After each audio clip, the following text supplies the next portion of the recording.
Magandang umaga po sa bawat anak ng Diyos na sa ngayon ay nagkaroon ng pagkakataon na makapakinig. At tayo po ay nagpapasalamat sa ating Diyos na buhay sa dahilang siyang dahilan kung bakit tayo ay nagkaroon ng ganitong panahon ng pagsasama-sama sa pamamagitan nitong live streaming. At ganun din po, salamat sa Diyos na ating pinaglilingkuran dahil sa kanyang patuloy na katapatan na ating nararanasan sa tuwi-tuwi na. At nawa po'y sa ating pakikinig, puspusin tayo ng Diyos ng kanyang kaunawaan. Nang sa gayoy, mapakinabangan natin ang salita ng Diyos na ating mapapakinggan. Salamat muli at sa ating pagkapatuloy, ating pong hilingin sa Diyos sa muli ang kanyang pagpatnubay. Tayo po ay dumako sa maiksing panalangin. Ama naming nasa langit, kami po ay taos-pusong dumudulog sa iyo sa pangalan ni Jesus na kung saan ay ipinagpapasalamat namin ang ganitong pagkakataon na kung saan patuloy kang nakakapangusap, nakapagtuturo at nagbibigay ng mga paalaala sa kung ano ang nararapat naming gawin. Sa amin pong patuloy na paglapit sa iyo'y pakalinisin mo ang aming mga puso. Kayo po ang patuloy na mangusap. Kayo po ang patuloy na magturo. At umaasa kami na ang iyong Espiritong Banal ang sa amin isasama. At ang iyong salita ang magiging aming tanglaw sa aming pag-aaral. Maraming salamat, O Diyos.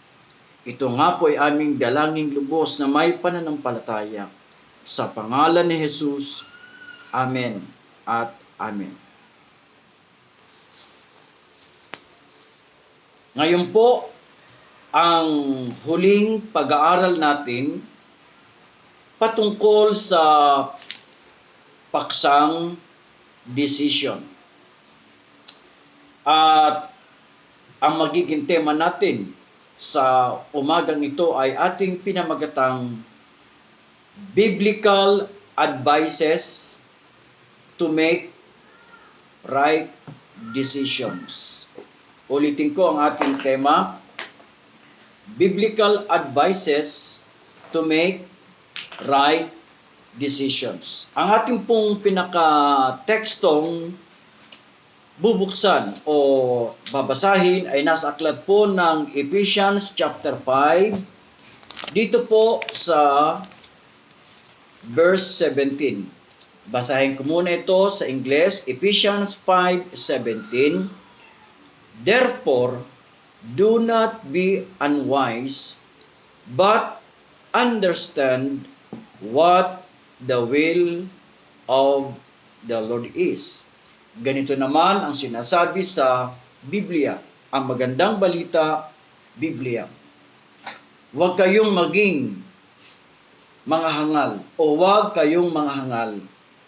Unawain nyo kung ano ang kalooban ng Panginoon.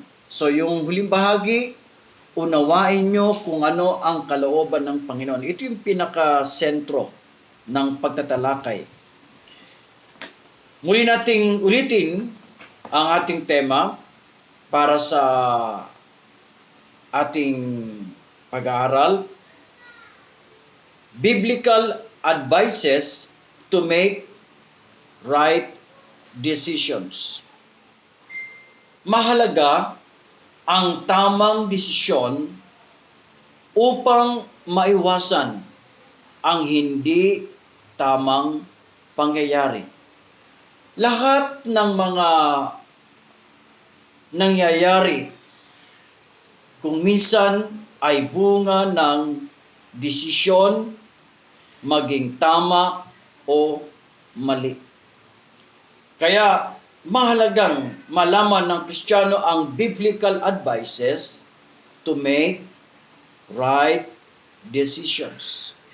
Yung pong teksto na ating binasa, muli kong babasahin yung huling bahagi. Ang sabi dito, understand what the will of the Lord is. So, understand what the will of the Lord is.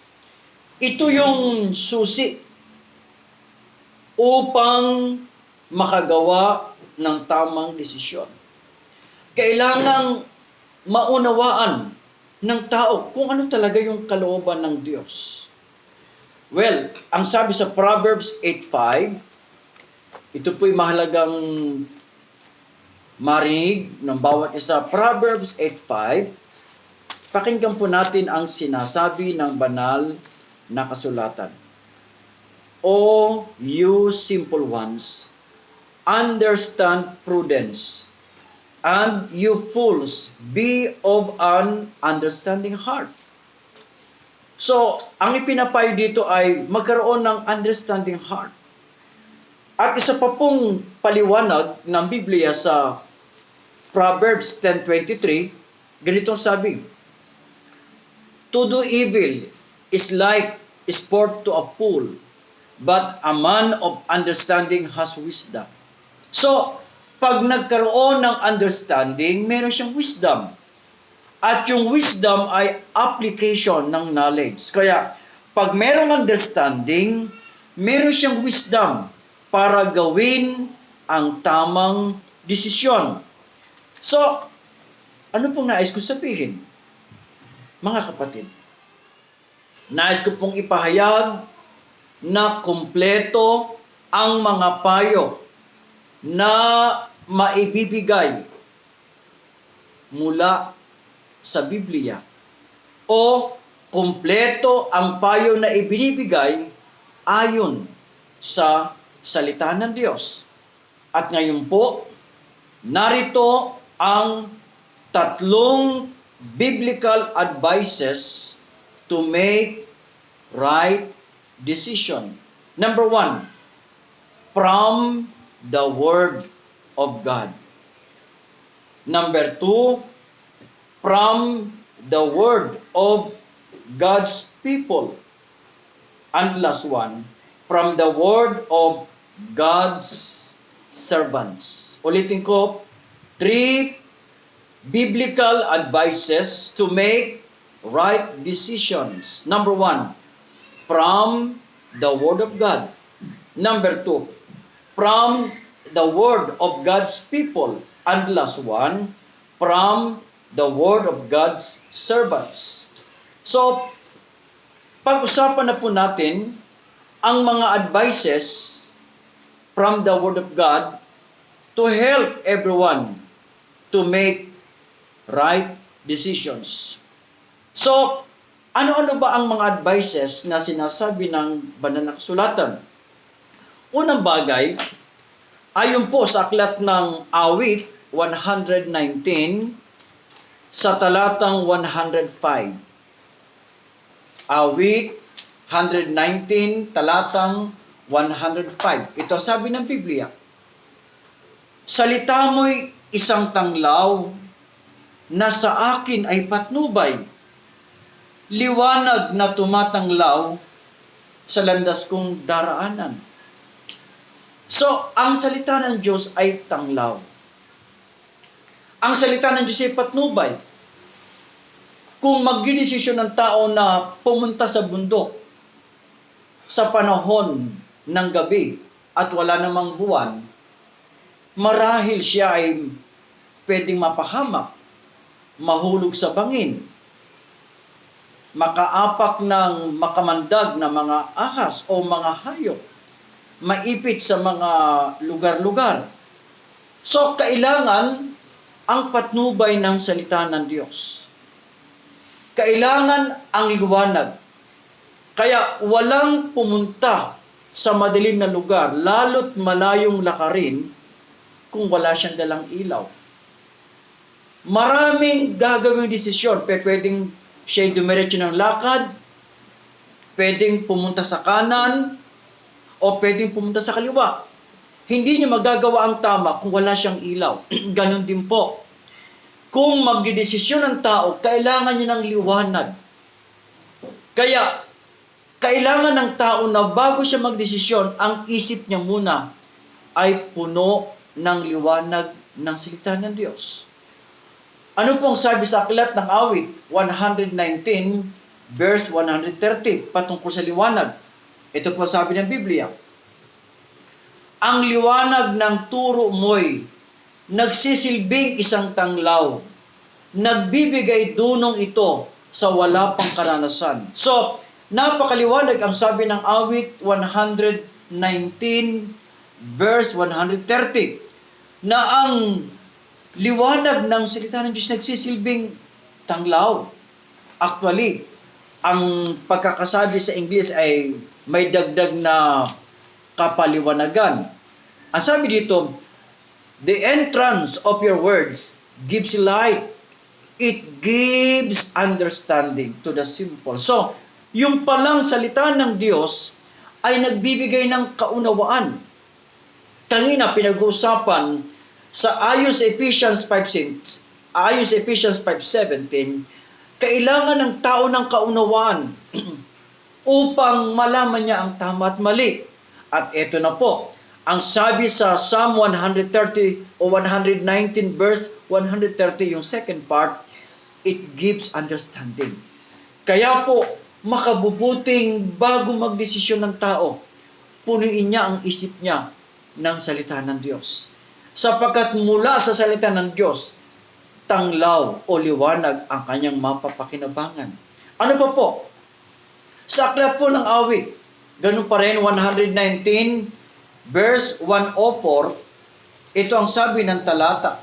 119 verse 104, sa bigay mong mga utos, natamo ko'y karunungan. Ulitin ko, sa bigay mong mga utos, natamo ko'y karunungan, kaya't ako'y namumuhi sa ugaling makakalay. Ito sabi naman sa English, 119 verse 104, pakinggan po natin. Through your precepts, I get understanding. Ang precepts ay isang salita na ikinakapit sa Word of God. So napakaliwanag. God's Word helps a Christian gets understanding. Another, doon po sa aklat ng awit pa rin, 119 verse 169, ito sabi sa Tagalog, Panginoon, tanggapin mo ang daing ko na tulungan at ayon sa pangako mo, pangunawa ako bigyan. Napakaganda. Ulitin ko, at ayon sa pangako mo, pangunawa ako bigyan. Ito po sabi sa English, sa 119 verse 169. Pakinggan po natin. Let my cry before you, O Lord. Give me understanding. Napakaliwanag. Give me understanding according to your word. So dito deklarado na, it is the word of God that gives understanding. Ang salita ng Diyos ay nagbibigay kaunawaan. Kaya po, magpakababad ang Kristiyano sa salita ng Diyos. Di po ba mayroong isang awit na babad sa presensya mo, babad sa iyong salita? Kailangan magbabad ang tao sa salita ng Diyos. Kung ito'y magagawa niya, may iwasan niya ang maling desisyon. Ano ibig sabihin? Nagpapasimula ang tamang desisyon kapag dumating ang liwanag, ang patnubay ng salita ng Diyos. At muli kong babasahin ng teksto na binasa ko kanina, 119 ng awit 169, yung second part, give me understanding according to your word. Ngayon, ano po ang itinuturo nito sa atin? Napakinggan natin na kapag ang tao ay puno ng salita ng Diyos, wala siyang dahilan upang hindi niya malaman ang salita ng Diyos. Malimit, sinasabi ng tao ang ganitong bagay. Sinasabi din natin, Lord, anong gagawin ko para malaman ko yung kalooban? Napakasimple ang salita ng Diyos. God's Word is God's will. So, if we have God's word in our heart and our mind, we have God's will. And if we know God's will, we have understanding. And if we have understanding, there is no reason for us to make any wrong decision. So, ano po ang payo sa atin mula sa salita ng Diyos? Ang salita ng Diyos ay nagbibigay sa atin ng liwanag. Kaya ano gagawin natin sa salita ng Diyos upang magbigay liwanag sa atin to? Magkaroon tayo ng panahon ng pagbabasa, magkaroon tayo ng panahon ng pagbubulay-bulay, mag-aralan tayo, kausapin natin ang mga kapatiran para turuan tayo ng kanyang salita. Salamat sa Diyos. Ikalawang biblical advice upang makagawa ng right decision ay from the word of God's people. Mula ito sa tinig ng mismong lingkod ng Diyos, nung mismong tao. So, basahin ko muna sa Ingles ang Psalm 5 verse 1. Na dito pala sa talatang ito, mismong ang tao nagsasabi yung salita niya. Sabi ng tao, "Give ear to my words, O Lord. Consider my meditation." Verse 2, "Give heed to the voice of my cry, my King and my God." Ang sabi po sa Tagalog, "Ako'y dinggin, Yahweh, aking Panginoon. Sana ipakinggan mo ang aking panaghoy." So, ano po ang makukuha mula sa mga tao ng Diyos? Ang sabi dito ay prayer. So, ang part ng tao ay manalangin. Sapagkat kung mananalangin siya, nagbibigay ang Diyos ng advices. Kaya, normally, sinasabi ng mga nagtuturo, nangangaral, ano man ang ating gagawin, ano man ang gagawin ng Kristiyano, sangguniin si Yahweh. Sangguniin ng Diyos. Alamin ang kalooban ng Diyos sa pamamagitan ng panalangin. So sa makatwid, from the word of God's people, at ano rito ang word of God's people, ang number one advice from the word of God's people ay prayer. At ito po ay mababasa pa rin sa Aklat ng Awit, 119, verse 34. Ito sabi ng Biblia sa verse 34. "Ituro mo ang batas mo't sisikapin kong masunod. Buong pusong iingat at susundin ng buong lugod." Ito naman po ang sabi sa Ingles, na nakatutuwa talaga. Yung mismong tao ay nananalangin siya. At ang sabi sa kanyang panalangin sa Ingles ay ganito po. Pakinggan po natin. Aklat ng Awit 119 verse 34.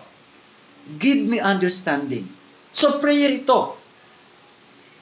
"And I shall keep your law." So dito, ang panalangin, "Lord, bigyan mo ako ng understanding."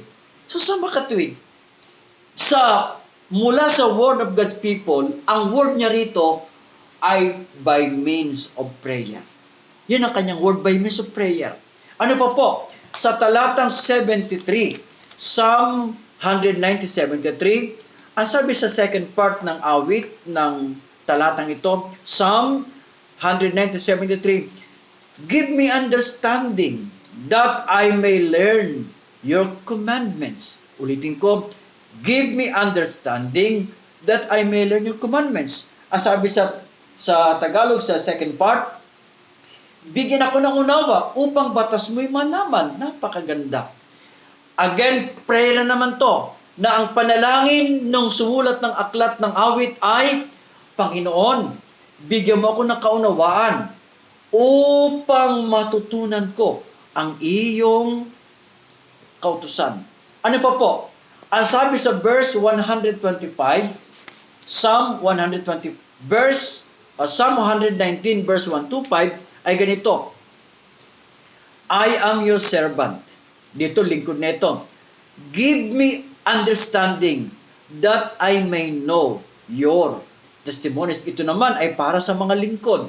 So, sa mga nagtuturo at nangangaral, sa mga lingkod ng Diyos, ang payo pala from the word of God's people ay it's a word of prayer. So, sa makatwid, napakaliwanag. At ano pa po ang patunay? Sa aklat po ng Proverbs, chapter 2, verse 3. Ang sabi po ng Proverbs 2:3 ay ganito. Yes, if you cry out for discernment and lift up your voice for understanding, lift up your voice, manalangin na naman. Napaka yaman ng paliwanag ng Biblia na yung panalangin ay nakatutulong. At isa pang mahalagang talata na nais kong bigyan ng pansin, ito napakahalaga. Isaiah 40:31. Ang sabi ng talata, but those who wait on the Lord shall renew their strength. They shall mount up with wings like eagles. They shall run and not be weary. They shall walk and not faint. Dito ang sabi ni Isaiah ay ang naghihintay sa Panginoon. So again, prayer. Kumbaga, itong paghihintay, ito yung minsan ay nakaiinip na bahagi ng prayer. Dahil matapos manalangin ang tao, Lord, hinihiling ko, samahan mo ko, maghihintay ang tao upang marinig niya, upang malaman niya mula sa Diyos ang tamang desisyon. So, ano ibig sabihin? From the word of God's people, that is the word of prayer. Kaya, habang nananalangin ang anak ng Diyos, walang dahilan na siya ay magkamali.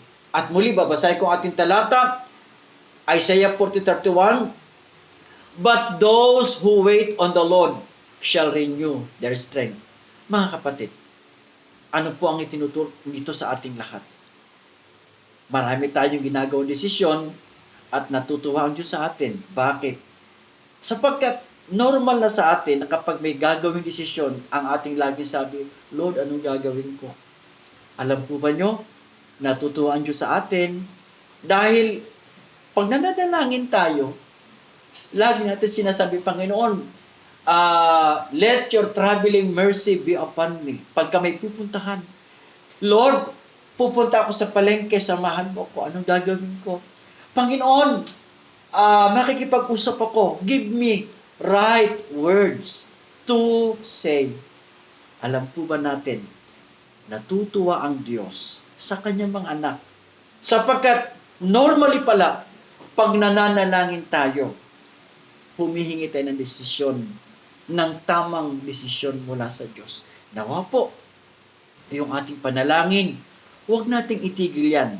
Lalo tigit, pag meron tayong gagawin malaking desisyon, kailangan natin ng panalangin. Ngayon, meron pa pong advice from the word of God's people. At ito po, maliban sa word of prayer, meron pa po yung word of meditation or meditating. Ito po yung nakalagay sa Psalm 49:3.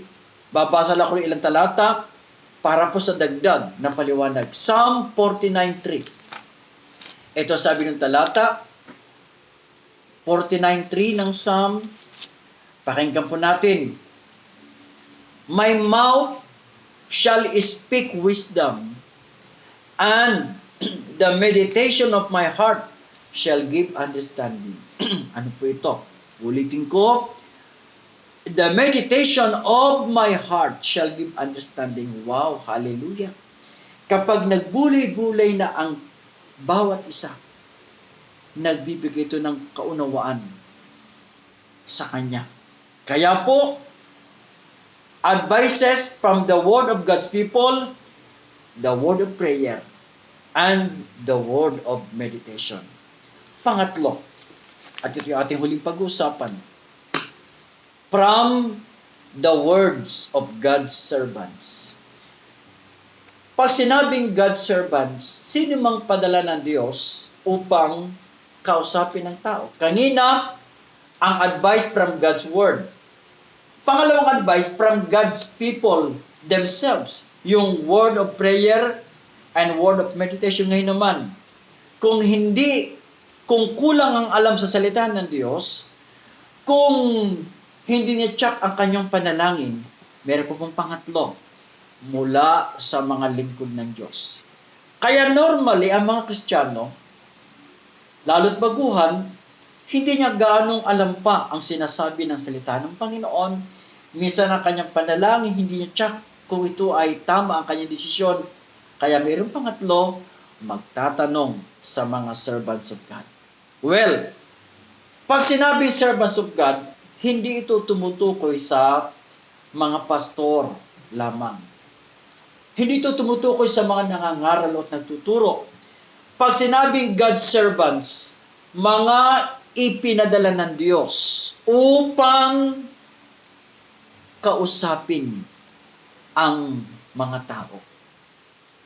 Nagpapadala ang Diyos ng mga lingkod niya. At ang lingkod ng Diyos ay hindi bababa sa tatlo. Una, mga magulang, parents, the father and the mother. Pangalawa, one another, yung mga kapatiran. At pangatlo, pastors or leaders. So tatlo yan.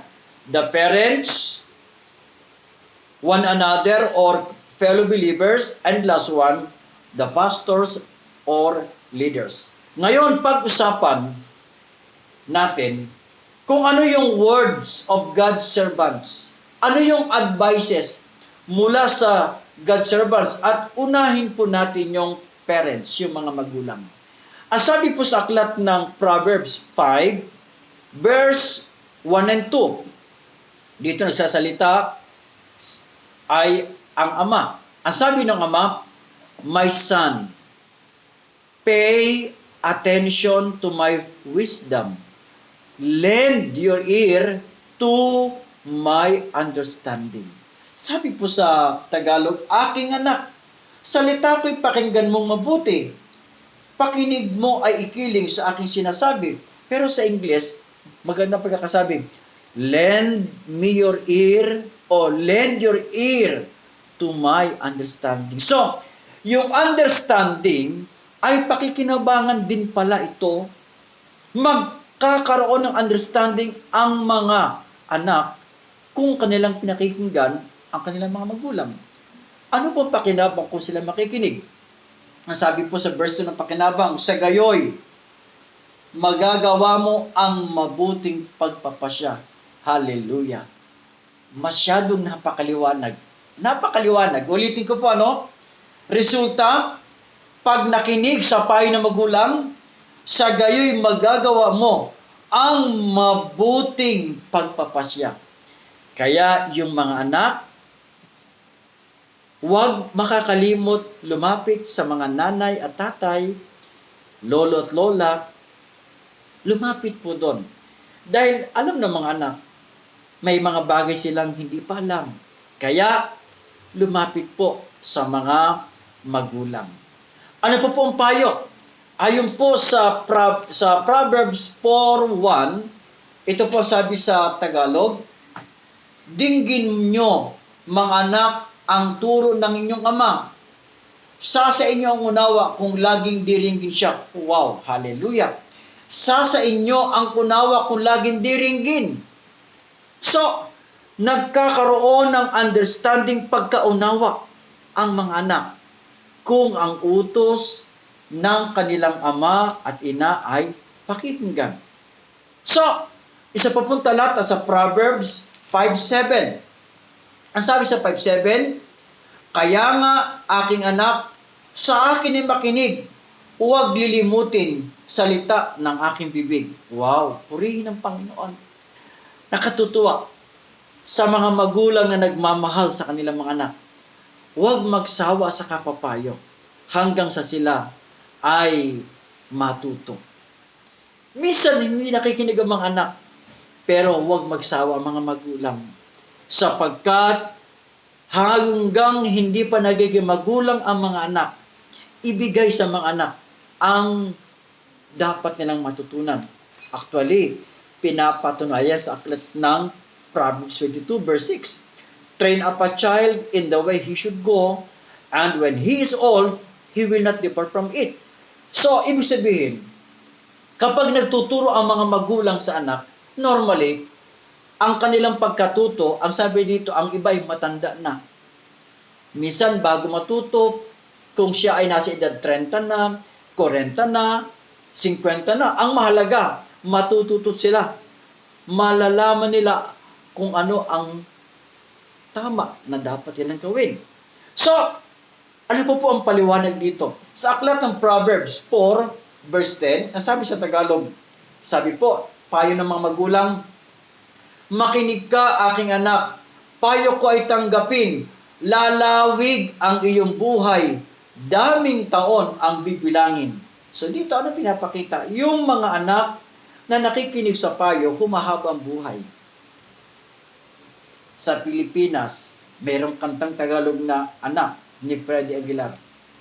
Yung anak na hindi nakikinig sa mga magulang, pag gumamit sila ng mga bawal na gamot, nakipagbarkada sa mga hindi tamang barkada, sumama sa masasamang gawa ng mga tao, napapahamak.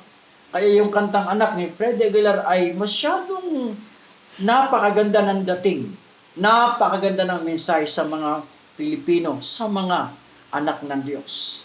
Another thing, sa Proverbs 1:8, itong sabi ng talata, anak ko, dinggin mo ang aral ng iyong ama at huwag ipagwalang bahala ang turo ng iyong ina. Dito kasama ng nanay. Bakit? Pag nagsabi ang tatay sa anak, minsan ang tatay nagkatrabaho, umaalis, may pipuntahan, siyempre, ang nanay na iwan doon at nagbibigay ng payo, o anak, di ba sabi ng tatay mo, itong gagawin. Kaya minsan, ang nanay ay tagapagpaalala ng sinabi ng tatay. O kung minsan naman, ang nanay ay nagpapayo, pag may pinunta ng nanay, ang sabi ng tatay, o anak, ano sabi ng nanay? Kaya, nakatutuwa.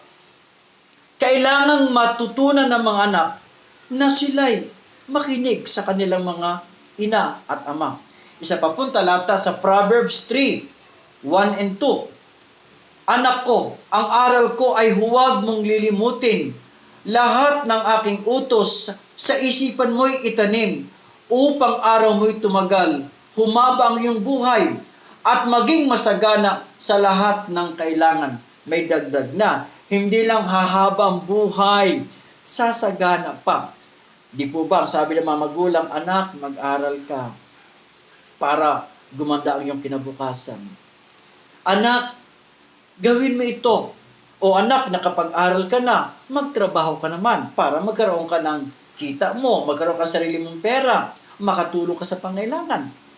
Nakatutuwa sa mga magulang na hindi nagsasawang magpayo. Kaya po, sa mga magulang na naritong kagaya ko, huwag magsawa ng pagbibigay ng payo. Sapagkat yung payong ibibigay ng mga magulang, magiging dahilan para magkaroon ng unawa ang mga anak nang sa gayo'y magawa ang anumang tamang desisyon.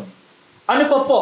Ang sabi sa Proverbs 2 verse 1, aking anak, ang mga salita ko ay dinggin mo, at ang aking mga utos, ingatan mo at sundin mo. So, dinggin, ingatan, at sundin. At, isa pa pong talata, napakayamang talata. Kailangan ko ng maraming talata para makumbinsi na totoo ang sabi ng Biblia. Sa aklat po ng Kawikaan pa din, chapter 4, verse 20. Sabi po ng talata, pakinggan po, aking anak, salita ko ay pakinggan mong mabuti. Pakinig mo ay ikiling sa aking sinasabi. Huwag itong babayaang mawala sa paningin. Sa puso mo ay iukit na mabuti at malalim. Pagkat itong kaalaman ay daan ng buhay, nagbibigay kalusugat kalakasan ng katawan. Hallelujah! Nagbibigay ng kaalaman, nagbibigay kalusugan at kalakasan ng katawan. Di ba sabi ng mga magulang, o anak, kumain ka naman ng prutas, kumain ka naman ng gulay. Dahil ang prutas at gulay, kailangan ng katawan ng tao yan.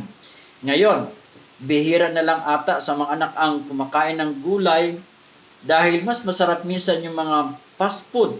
Well, nagpapayo mga magulang, anak, kumain ng gulay, kumain ng isda, at kumain ng kailangang pagkain. Ang tawag natin dyan ay balanced diet. At panghuling talata na babasahin ko.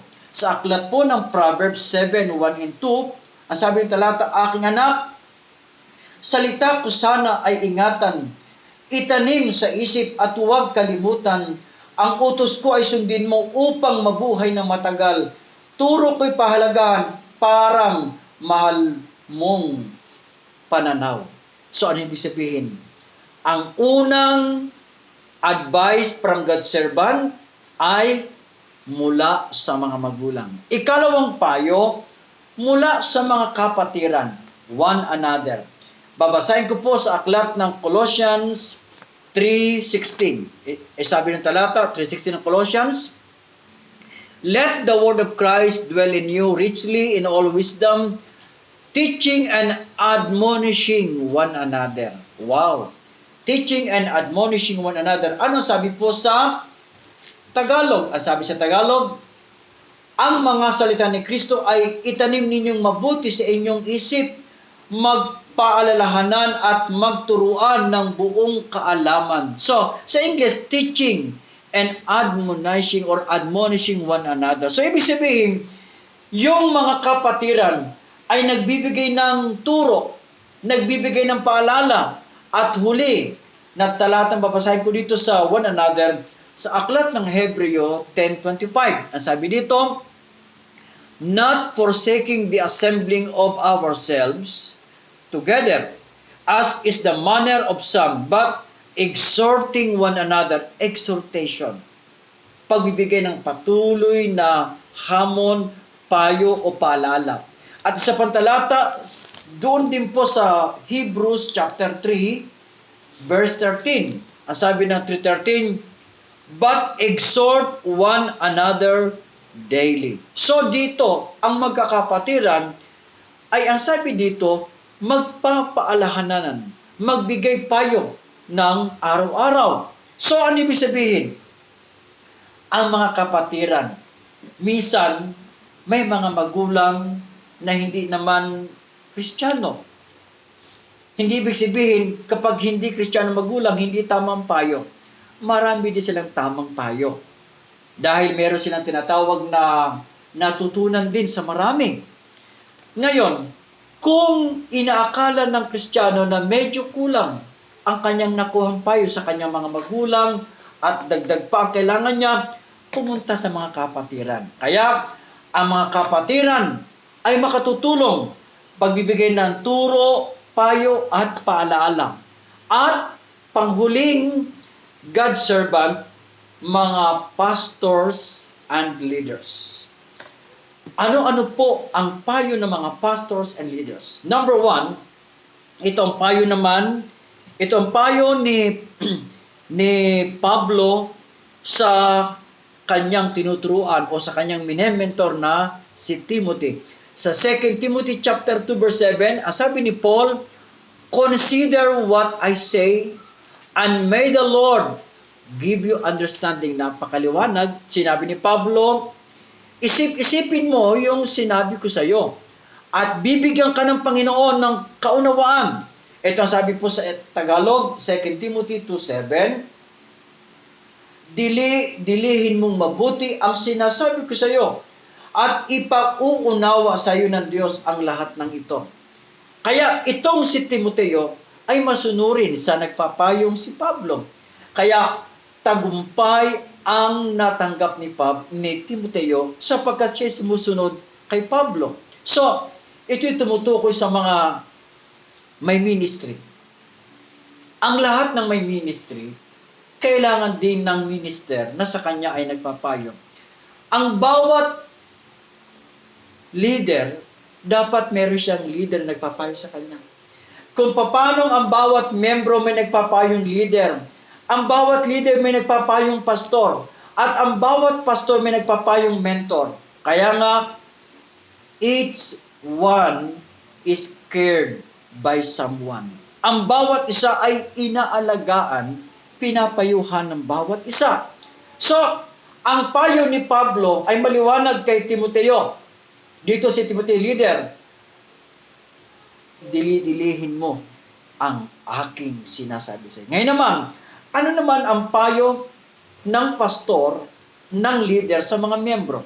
Nakalagay ito sa Roma 12, talatang 2. Pakinggan po ang payo ng pastor, ng leader sa mga miyembro. Dito po, ang pinapayuhan ni Pablo ay ang mga miyembro ng iglesia, ng church sa Roma. Romans 12 verse 2. Ang sabi sa Ingles, "And do not be conformed to this world, but be transformed by the renewing of your mind, that you may prove what is that good and acceptable and perfect will of God." Sabi sa Tagalog ay ganito.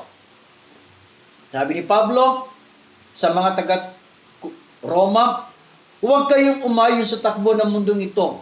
Mag-iba na kayo at magbago ng isip upang mabatid nyo ang kalooban ng Diyos, kung ano ang mabuti, nakalulugod sa Kanya at talagang ganap.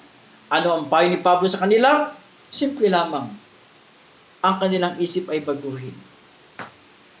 There is no other means to change and to renew one's mind except God's Word. Kapag ang salita ng Diyos ay lagi niyang binabasa, pinag-aaralan, binubulay-bulay, little by little, ang isip ng tao ay binabago ng Diyos.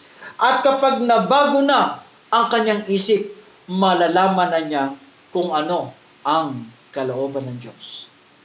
Pangatlong payo, ito'y payo naman po ng leader pa din sa aklat ng Kawikaan 16 verse 3.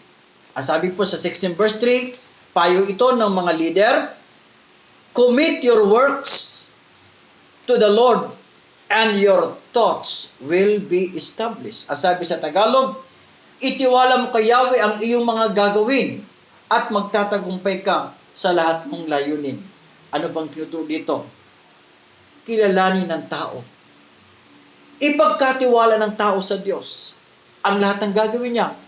Kaganda ng payo nitong mga nangunguna. So, ano ibig sabihin? Ang bawat anak na nakikinig sa mga magulang sa kanilang payo ay nagiging maayos ang buhay, humahaba ang buhay, at nagiging malusog ang pangangatawan. Ang payo ng mga magkakapatiran, kapag pinapakinggan ng kapatiran, sila ay nagkakaroon ng aral, sila ay nagkaroon ng hamon, paalala at payo. At yung payo ng mga pastors and leaders, kapag pinapakinggan, nalalaman nila ang kalooban ng Diyos. Nagbabago kanilang isip at lahat ng kanilang ginagawa ay sinasangguni muna nila ang Diyos. Ngayon, ano ibig sabihin? Walang tao na napapahamak na nakikinig ng payo ng mga magulang, ng mga kapatiran, at ng mga leaders nila o pastor. Ito po ang sabi ng Biblia. Babasahin ko ulit sa aklat ng 2 Timothy chapter 2 verse 7 bilang paalala. Ang sabi po ng talata, sabi ni Pablo, "Consider what I say, and may the Lord give you understanding in all things." Mga kapatid, ano po ang itinuturo sa atin ng Diyos ngayon? Kapag po tayo ay walang malapitan, hindi natin alam ang sinasabi ng salita ng Diyos, lahat baguhan, hindi natin check sa ating panalangin, may malalapitan tayo, 3. Mga magulang, lalo tigit mga magulang na Kristiyano. Mga kapatiran na nagbibigay paalala sa atin. At ang panghuli, mga itinilaga ng Diyos na leader o pastor para sa atin. Mga kapatid, huwag tayong tumigil ng pakikinig sapagkat ang pakikinig nagtuturo, nagbibigay ng maraming kaalaman sa atin. So, ano ibig ko sabihin sa mga sandaling ito, mga kapatid? Sinasabi ng Biblia na mayroong 3 biblical advices. Anong una? Advices from the Word of God. Advices from the Word of God's people. And advices from the Word of God's servant. Nawa po, ang ating napag-aralan magbigay sa atin ng inspirasyon, nang sa gayon, wala nang maling desisyon tayong gagawin. Natutuwa ang Panginoon sapagkat bukas ang ating pusong makinig, bukas ang ating isip na matuto. Nawa po, simula sa araw na ito, huwag tayong gagawa ng desisyon na hindi natin pakikinggan ang payo ng salita ng Diyos, ang payo mula sa mismong taong nangangaral o nagtuturo, at payo mula sa mga lingkod ng Diyos, sa mga magulang, sa kapatiran, at sa mga manggagawa ng Diyos. Tayo manalangin. Pinupuri ka namin, Panginoon, sa umagang ito. Dinadakila ka namin ng lubusan at tinataas. Kaya po, Panginoon, simula sa araw na ito, lahat ng aming gagawin ay tamang desisyon sa pamamagitan ng pakikinig ng iba't ibang advices mo. Salamat o Diyos. Ito nga po ay aming dalangin lubos sa matamis na pangalan ni Jesus. Amen at amen. God bless every one of us.